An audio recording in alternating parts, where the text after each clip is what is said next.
Ashamaa harka fuune jaalatamtoota fi hordoftoota meettaa tuubee nagaaf jaalalli iddoo isin jirtan hundumatti isiniif haa baay'atu isiniin jecha har'ammoo qophii qabannee isinii dhufne mudannoo jireenyaa kutaa tokkoffaadha.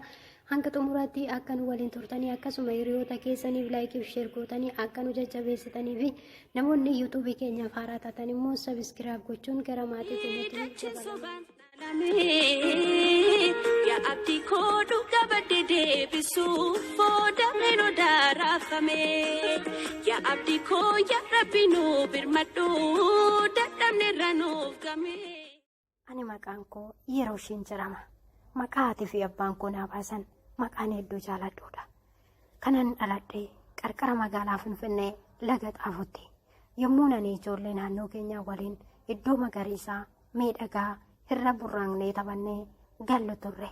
Jabbilee hoolotaa fi horii bobbaafnee tissinas turre.Anii fi maatiin koos jiruu bareedaa keessa jiraachaa turre. Utuma akkasiin jirru ani dhaladhee umurii koo waggaa 8 yommuu guutu jechi lafarraa buqqaatu jedhu dubbatamuutti ka'e. Namoonni hedduun qe'ee itti dhalannerraa eegsadhanna jechuun yommuu dubbatanis nan yaadadha. Otoo bulee hin oolin warri ganda bulchan dhufanii maatii koo fi ollaa keenyatti hasaasuu jalqaban. Carraan kun isin jalan darbin qarshii isiniif kenname fudhattanii jiruuf jireenya keessan fooyyeffattu jedhanii goyyoomsuu jalqaban. Yeroo sana kan didee hedduutu jira.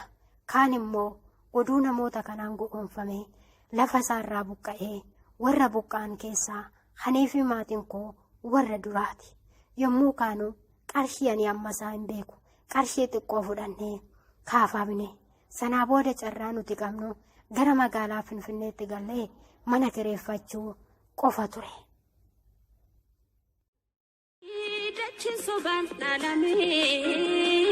Ya abdi kodu kabade debisu foda meno darafame Ya abdi ko ya rabinu birmadu dadamne ranuf game Ji'a jahaaf mana dhibboo tokko keessa ji'aan qarshii 5,500 kaffallee jiraachaa turre. Durgootaraa keessaa amma rannee kan nyaannu dubbiin amma gabaa fi harka namaa laalutti deebite. Abbaan koos hojii barbaaddatee argachuu hin dandeenye. Barnootaallee waan hedduu hin qabneef haati keenyas nu deessee nu guddisuu malee hojii magaalaa keessaa walii gadi kaatanii hojjetan takkaa hojjechuu hin beektu. Anis mana barnootaa isan achitti jalqabee kaffaltii mana barnootaa of danda'ee barachuu waan ani hin dandeenyeef barnoota koo addaan kutuun dirqama natti ta'e. Abbaan fi haati koo qabeenya harkaa qaban kaffaltii kiraatii fi nyaata keenyatti waan harkaa haxaawwataniif nagaan nuti dur mana keessaa qabnu boora'uu jalqabe. Namni nuti itti himnee maatii keenya araarsin tokkollee hin jiru. Namni nu argus hin jiru. Namoonni nuti beennu magaalaa keessaa walii gadi faca'aniiru. Guyyaa tokko maatiin koo hedduu wal lolani. Namoonni kiraa irraa fudhannee gadi baanee maatii keenya haddaan qabu osoo hin taane mana keessa dhokatanii poolisii magaalaa Finfinnee nutti waamani. Poolisoonni soggasuma dhufanii maatii koo qabanii gara mana hidhaatti geejjani. Anis mana wantuu keessa kophaa koo bule. Ganama isaa akka isaan deebi'anii waliin lolleef mallatteechisiisanii gara manaatti nu deebisani. Isaan ittuma caale malee tokkollee hin hirrifne. Kanumarraan kan ka'es abbaan keenya mana kiraayii keessatti nu gatee nu biraa bade. Harmeen koos birrii of harkaa qabdu mana kiraa fi nyaata keenyatti waan fixxeef waan goonu wallaalle. Mana kiraa keessaa baanee karaarra teenyee kadhachuun waan saaxilamneef mana kiraa keessaa baanee karaarra teenyee kadhachuuf karaarratti baane. Iddoo jalqabaaf namni shawwaa supparmaarkeettii dhaqee Oromoodhumaa achitti arga ture. Nutis iddoo sana yeroo dhannu abbaan keenyas iddoo sana jira. Abbaan keenya nu arginaan haariidhaan bakka sanaa bade. Nuti san ji'a tokkoof achi teenye. Namoonni hojii mana keessatiif namoota yeroo barbaadan haati koo garuu hin argatte. Anaaf jecha garuu namni ishiin fudhatu maal godhuree eenyutu dhala waliin nama jaalataa. Harmeen koos situ na bira jiraafan malee fooyi birrii lamaatu na hiikanaan jette. Ani yeroo sana baay'een gadda anaa jetteeti.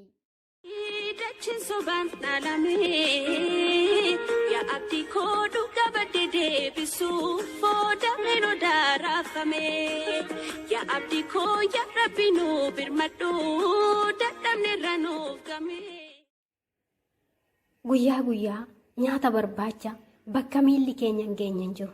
Galgala immoo iddoo keenyatti deebinee bulla turre.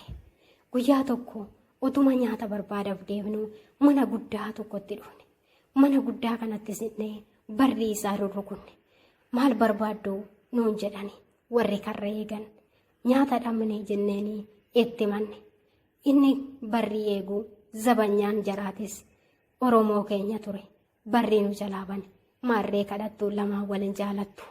Jarris ol seenaa meenuun jedhani. Kutaa lammaffaan itti fufa. Kutaa lammaffaa argachuun sabiskiraayibiif laayik sheer gochuun akka nu wajjiniin turtan gamanumaan kabajaan isin gaafannaa galatu.